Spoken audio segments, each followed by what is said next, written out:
Moin Moin and welcome to Ralfs Foto-Bude. Yeah, today after a lot of copter videos we have a camera. Today I will show you the new Sony Alpha 7 Mark II.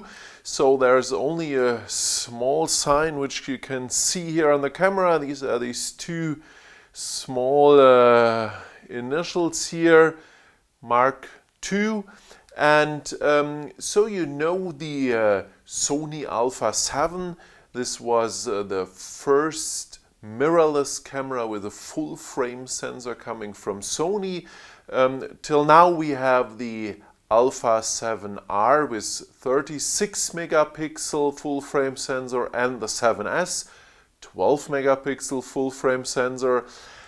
And now at the beginning of this year there is coming up the second Alpha, the 7 Alpha 2. And so the question is, what's the difference between the old model and the new model? Because if you have a fast look on the camera you will recognize there are not so many differences between these models, but the most important difference is inside of the camera. So the difference is the stabilizer. You know that most of the lenses or some lenses has a built-in optical stabilizer, and we have a second system where the stabilizer is in the camera on the sensor. So the sensor is movable, and so the sensor works against the shaking of the photographer and stabilize the pictures. These systems are used from Olympus with the OMD series and also from Pentax like the K3 also have this built-in stabilizer. The advantage of the built-in stabilizer is you can use every lens and have a stabilizer. You don't need the special lenses like Nikon and Canon have for their DSLRs. They have the built-in stabilizer in the lenses called image stabilizer, or like Sony here we have the OSS, the optical stabilizer system on these size lens. But the advantage of the built-in stabilizer is you can use every lens, also older lenses, or you can use lenses which you use with an adapter, so you don't have to use the Sony lenses or other lenses. You can use every lens if you have the built-in stabilizer. And that's the advantage of the new Alpha 7 Mark II.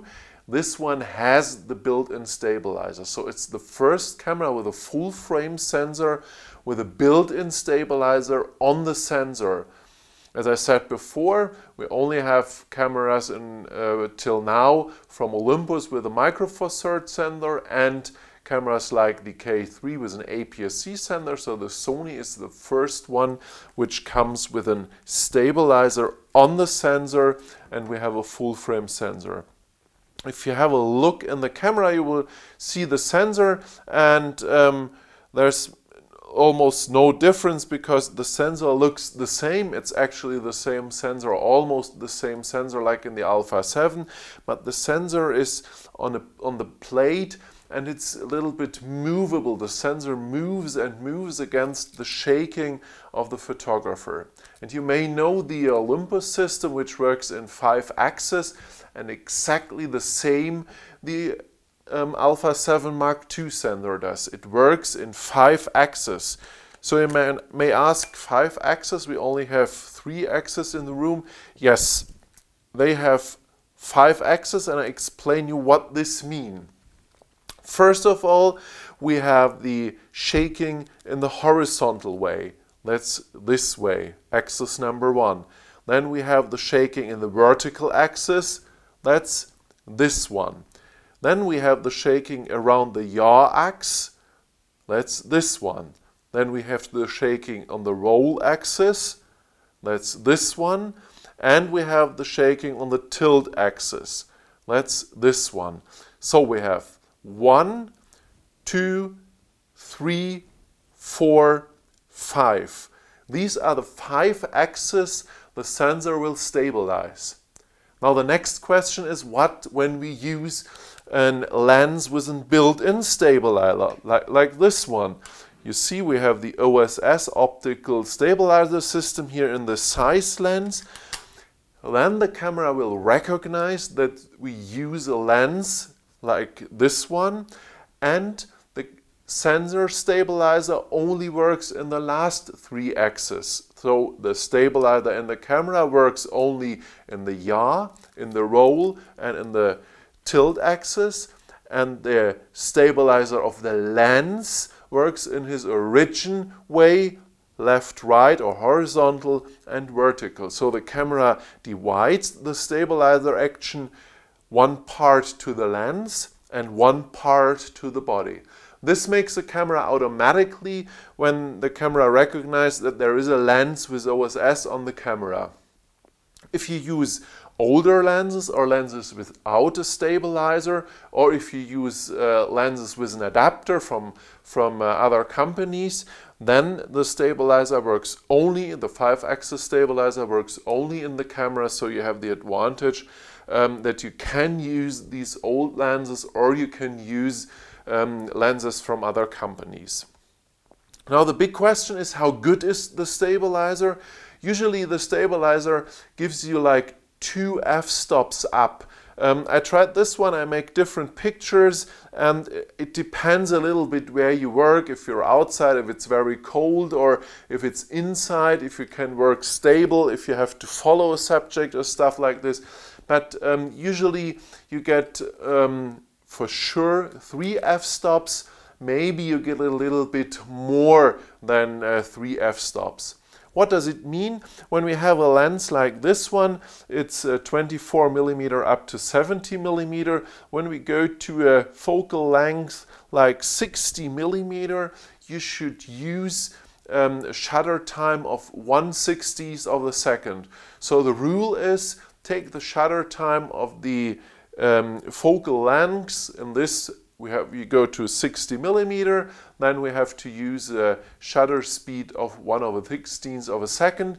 If you have a lens with 200 millimeter, you should use a shutter time of 1/200th of a second. And so that's the rule to get sharp pictures without a stabilizer. So if we now take the picture with a 1/60th of a second, and then we have 3 f-stops. 3 f-stops means 30 seconds is the first f-stop, 60th to 30th is the first, 15th second is the second f-stop, and 7th or 8th seconds is the third f-stop. So you can use, instead of a 60th of a second, a 7th or 8th of the shutter speed. So you can go very low with a shutter speed and still get sharp pictures. I tried it with a 1/5 of a second, and it works also with a 1/5 of a second if you stay very stable and are a little bit used to reduce the shaking of your hands and your body. And so I tried to go to 70 millimeter and work with I think a 1/6 of a second or a 1/5 of the second, and the pictures, not every picture but most of the pictures, are really sharp. So you get for sure 3 f-stops, maybe up to 4 f-stops. So the stabilizer works really good, and it's a really good stabilizer in the Alpha 7 Mark II. So this is the most important news of the new camera, but there are still some other points I will show you, but they are not as important. Okay, one thing, the video format, the new one, is important, but the stabilizer, the built-in stabilizer, is one of the most important points of the new camera. So let's have a look at the outside of the camera. The camera is a little bit thicker. If you look from the side, you will recognize when you compare it to the Alpha 7 that the camera is a little bit thicker than the Alpha 7. The reason is the sensor has to be mounted on the plate and has to move, and so this gives a little bit more room into the camera, or you need a little bit more room in the camera. The width and the height of the camera is almost the same like the former model, but the weight is a little bit more. We have over 100 grams, like 125 grams, I think. The new one is heavier than the old one. That's also the reason because we have this built-in stabilizer, which costs you a little bit of the weight of the new camera. When you look at the buttons, you will recognize that the shutter release moved from the top of the camera. On the 7, we had the shutter release here on the top. It moved to the top of the grip. That's a little bit, not even, it goes a little bit down, and so you can use your finger much better. This was one of the critics of the Alpha 7, that the button is here on top and it's not very ergonomic, and now it moved to the grip here and it's much more ergonomic. You have the dial, the front dial here at this point. It moved also in front of the grip. You have the front dial here, and one good point, we have now 2 custom buttons here on top of the camera, because the shutter release button moved to the front, and so we have C1 and C2. We still have the dial to make the correction here, and we have the program dial with the standards, you know, from the Alpha 7, PASM, 2 individual settings, the video setting, the panorama function, scene programs, and the auto setting. So that's nothing new. That's exactly the same you have on the Alpha 7. If you look to the back side of the camera, you may recognize that this one is also not level like in the Alpha 7. It's a little bit, it goes a little bit like this. It's a little bit more ergonomic to get the menu point. But then on the back side, you have exactly the same buttons. You have the C3 here. You have the change between the different settings here, function button, the dial with the display, ISO setting, replay, and C4. And you have the second dial here on the back side of the camera. One dial is on the front side, one dial is on the back side of the camera. The movie button is a little bit more to the side, so it's not in the way. The SD card compartment is the same. It's a little bit, the flap here is a little bit other than on the Alpha 7, but that's not the big difference. One point here on the left side, looking from the back side of the camera, we have the 2 connectors here for the external microphone and the headphone, and a little bit behind this we have the connector for USB and HDMI. And still HDMI is live HDMI, so you can use an external recorder or an extra device for controlling the picture. You can use a cinemizer or an extra monitor for controlling the picture. So that's every time the good point of the Sony cameras. You can use the HDMI output for an external monitor and control the stuff you work, and that's, in my opinion, that's one of the big advantages of all the Sony cameras, going from the RX100 up to the Alpha 7S or something like this. So that's a big advantage. Coming to the control monitor, we still have a turnable control monitor. What we don't have is a touchscreen, but it's still a turnable monitor. I will turn the camera on so you will see the picture here. Remove the cap, and here we are. It's still a turnable monitor. The resolution is a little bit higher than on the Alpha 7, so the picture is really clear and precise. I like this one very much. But as I said before, no touchscreen. I don't know, because the 5100 has a touchscreen now, and I think it would be fine to get a touchscreen also here on the 7 Mark II. Then we have the electronic viewfinder, again the high resolution 2.4 million dots, and so you have a crystal clear, sharp picture, almost no delay.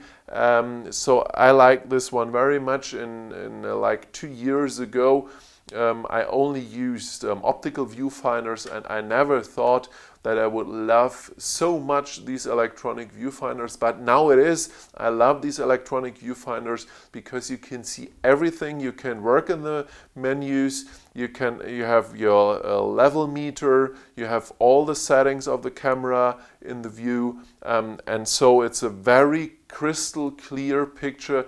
You can't even see the dots of the control monitor, which works in the electronic viewfinder. I like this one very much, and you will see every change in color, in exposure, and everything you will see directly in the viewfinder. And so for me it works perfect, and I like the electronic viewfinder now very much, and work much more with electronic than with optical viewfinders. Okay, so these are the ergonomics and the buttons of the camera. So let's have a look to the menu, and in the menu we will see some smaller changes of the Alpha 7 Mark II. So we still have the image size, 24 megapixel on a full frame sensor, size of the full frame sensor 36 by 24 millimeter. We have the different aspect ratios, 2:3 and 16:9, which you can use. Then we have the different quality settings from standard fine, extra fine to raw or raw plus JPEG, so there's nothing changed in this setting.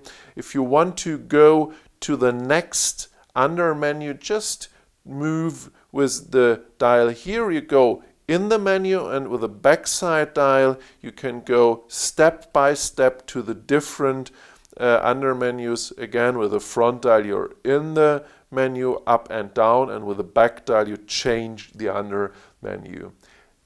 One point you will see here, the file format in video, XAVCS, that's the new one, which the RX100 Mark III and which the Alpha 5100 also uses. You can change between the different settings. If you go to AVC HD, you will see that in the record setting, the highest value is 28 megabits per second. And now we go back to the format XAVCS, and then we go again to the record setting, and you will recognize that on 50p we have a highest value of 15 megabits per second. So that's not exactly double, but almost double, like the AVC HD. So the data rate is higher, you get more details in the picture, and the picture quality in video is better if you use the XAVCS format. If you want to change to 60p or 30p or 24p, you only have to change to the NTSC format. I will show you later where you can find the setting.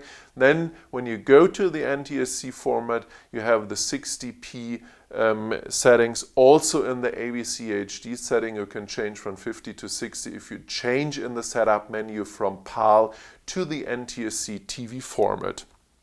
One very important thing that's a little bit confusing, if you use the XAVCS format, it's very important to use exactly the right SD card, because if you want to record in XAVCS, you need an SD card like this one, very important, 64 gigabyte. If you use an SD card with only 32 gigabyte, it won't work, and you have to have the right data rate, 49 megabits per second. That should be the right data rate. Also, you can use SanDisk SD cards with 95 megabit per second, and as I said, very important, 64 gigabyte.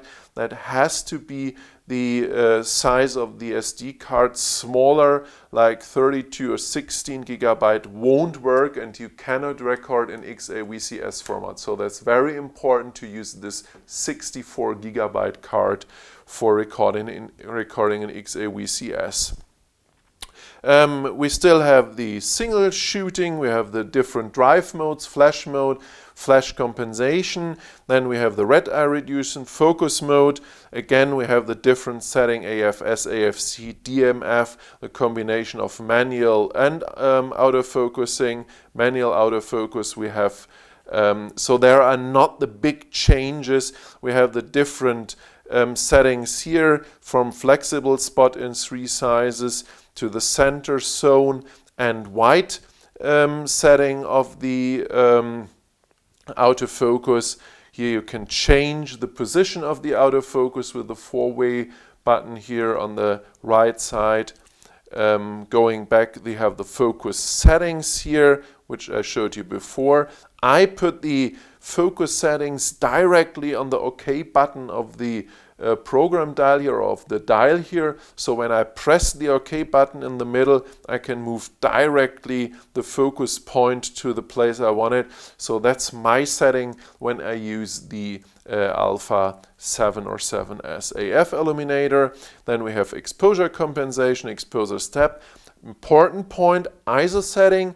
The Alpha 7 Mark II has the lowest setting of ISO 50, so that's low, 50, 64 and 80. Standard setting is ISO 100, and the highest ISO value you can use is 25,600, so that's the highest ISO setting. The 7 Mark II doesn't have 51,200, so the highest here is 25,600 in ISO. So then we have next point, metering mode. Again, 3 different settings here. Going back to the menu, white balance, we have the different settings of the white balance, and still we have the settings in Kelvin directly, so we can make up the setting here in the Kelvin value directly. So that's exactly the same like all the other cameras in the Alpha 7 series hub. DRO and Auto HDR. Creative style, here we have the different settings of the creative style, or color setting, standard, vivid, neutral, and so on. And you can individualize this by pressing the right button, and then we go to contrast, saturation, and sharpness. So you have really a lot of settings you can use. Next point is the picture effect, and in the picture effect you have stuff like toy camera, pop color, and so on and so on. You have different settings here, a lot of interesting settings. And the next point is the picture profile, and the picture profile is for taking videos. Here you can make a lot of settings for your video. I'll give you a little overview or short overview. You can change the black level, gamma, black gamma, the knee, color mode, saturation, color, face color, depth, the detail, and so you can make a lot of individual settings to create your own movie style. Here we have the color mode movie, still, cinema, pro, UT709 matrix, black and white, and S-gamut. So you have a lot of individual settings which you can use when you take videos. One important thing, if you use one of these settings, creative picture effect or picture profile, you can't use another. So you can use only one of these options at a time and not 2 of them. You cannot combine 2 of them together.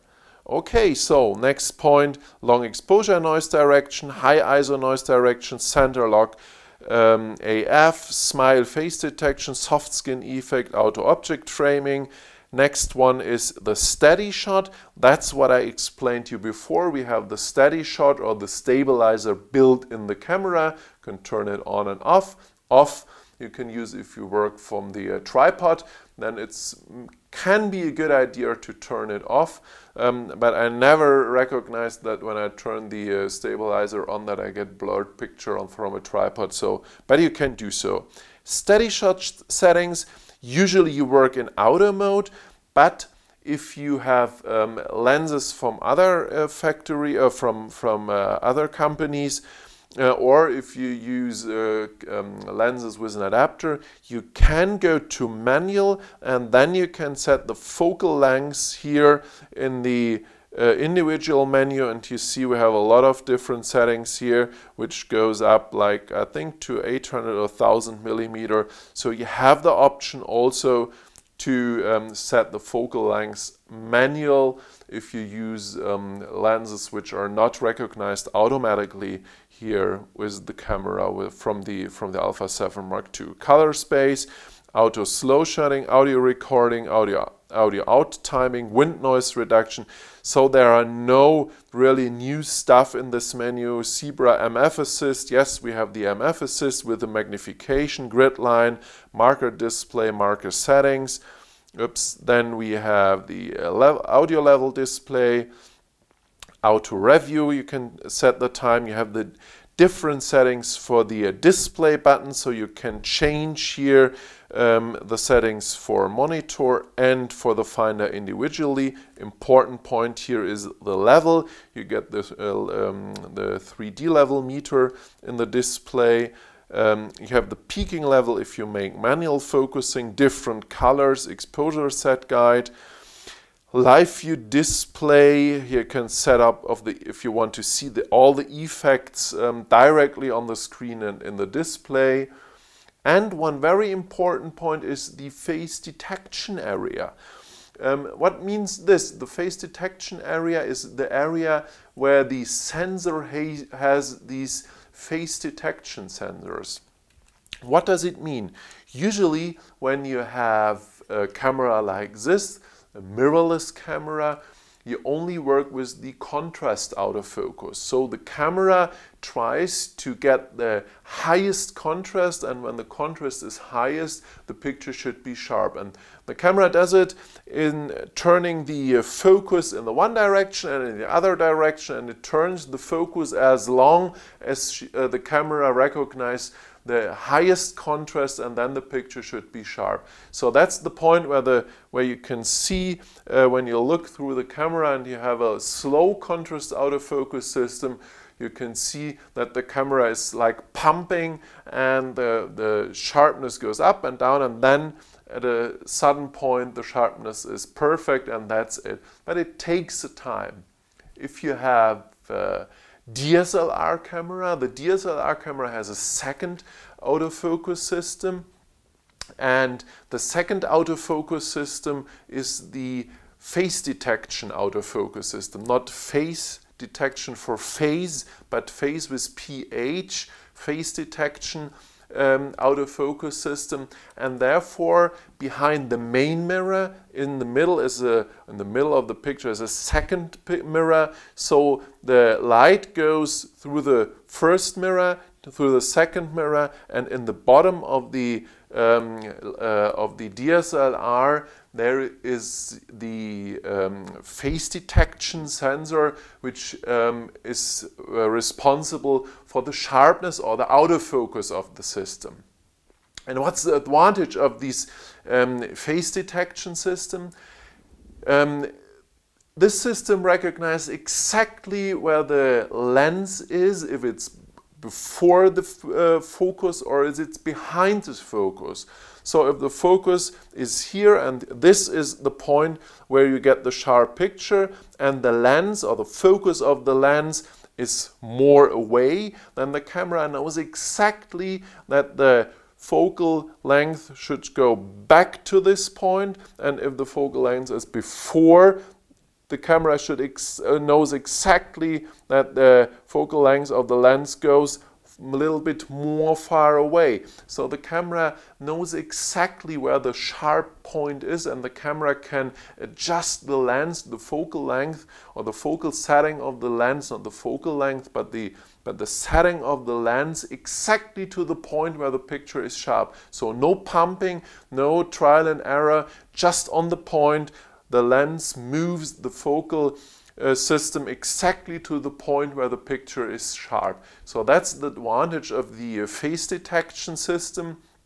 And so this one is used especially in sport, so you have very fast systems for sport photography.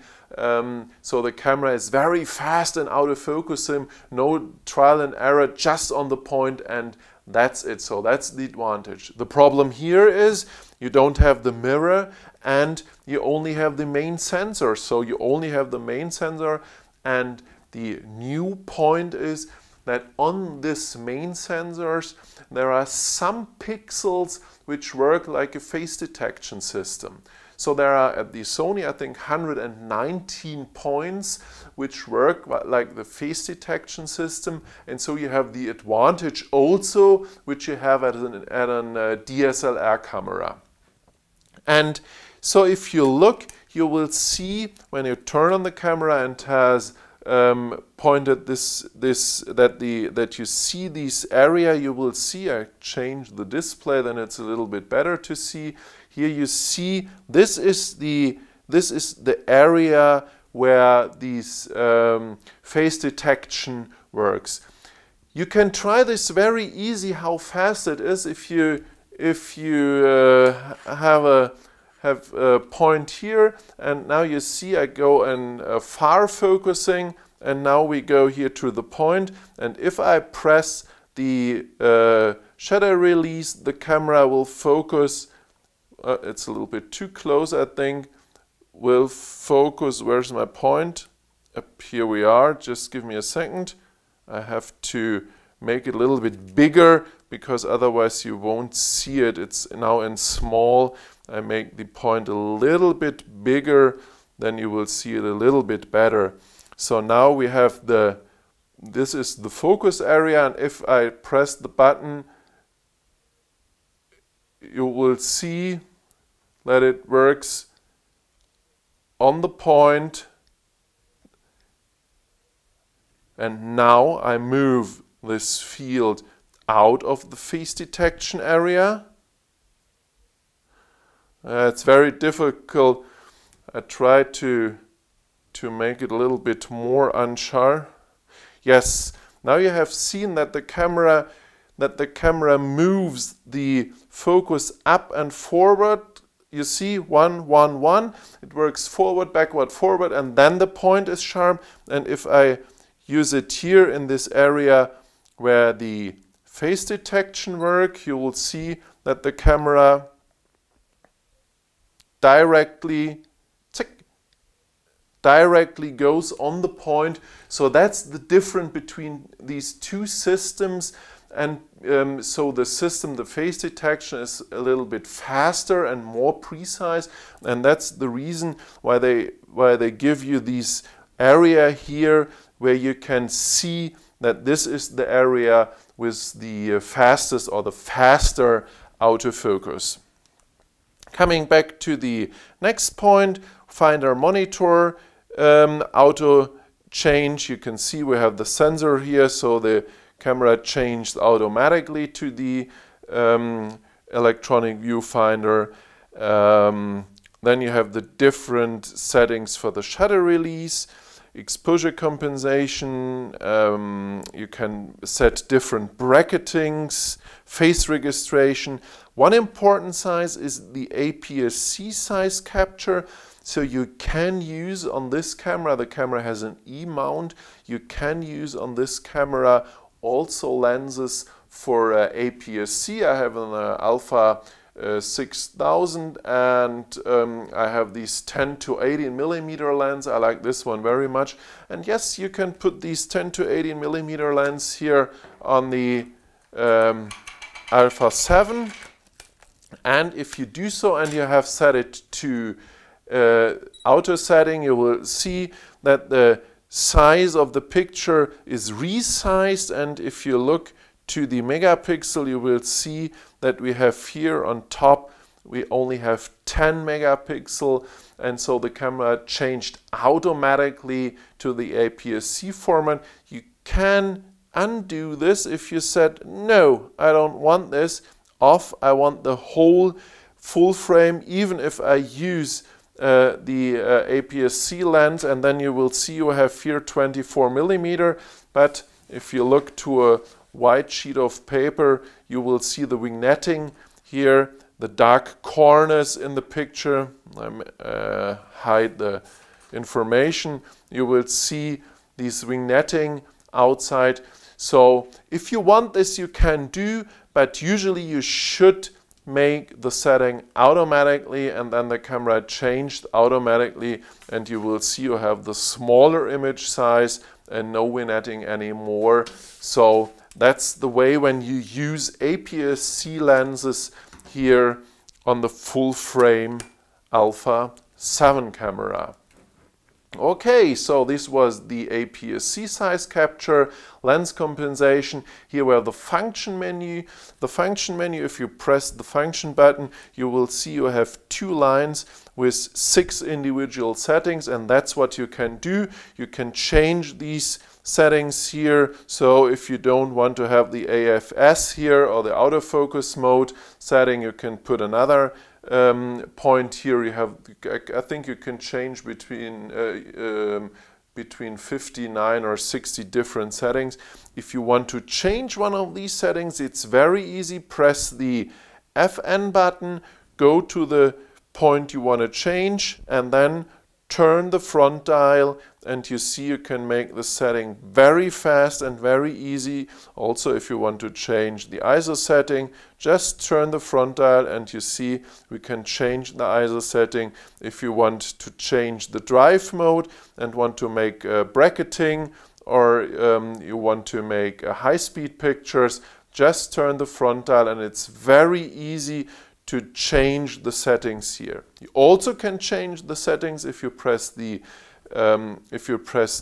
display button, and you get the full information here on the screen. And if you press F, and then you have exactly the same. You see I can go to the different settings here, and also if I turn the front dial, I change the setting. Here we have the color settings from neutral, clear, deep, light, portrait, landscape, sunset, and so on, back to the standard. So it's almost the same like the FN button, but you have a little bit more options. Okay, so if you go to the menu, function menu setting, you have here the 6 upper values, and then you have the 6 lower values which you can change. Custom key settings. You have the different custom buttons, 1, 2, 3, 4, which you can change. The center button, which I set on focus setting.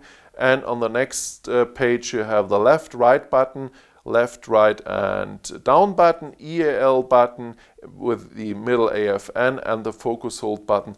That's everything you can set up individually like you want it. Dial setup, front dial is f-stop, back dial is shutter speed if you work in the manual mode. So then we have the connection to the smartphone. Again, we have a built-in Wi-Fi module where you can send the picture to your smartphone, computer, or on your TV set. And we have the application list where you can use the remote control. We have here different settings, and we have the smart remote control where you can remote control the Alpha 7 in a quite good way. Replay, and then we have the main setup menu with a monitor brightness, volume setting, audio signals, and here we have the point I mentioned before, the PAL NTSC selector where you can change between the different settings. One important point, if you change to NTSC, be careful, because when you change to NTSC and the camera starts up again, the camera will ask you one question. Takes the time. Here we are. Recording is unavailable in this movie because format is set to NTSC. Format. And this means format the SD card. So if you press now enter, yes, the SD card will be formatted. So be careful at this point and say no or change the card or something else. And so it's very important. If you change back to PAL and just use before PAL, the question will not come. Okay, so, and these are the most important settings here. In the menu you have the timecode setting if you want to. So there are some interesting settings for videographers in this camera.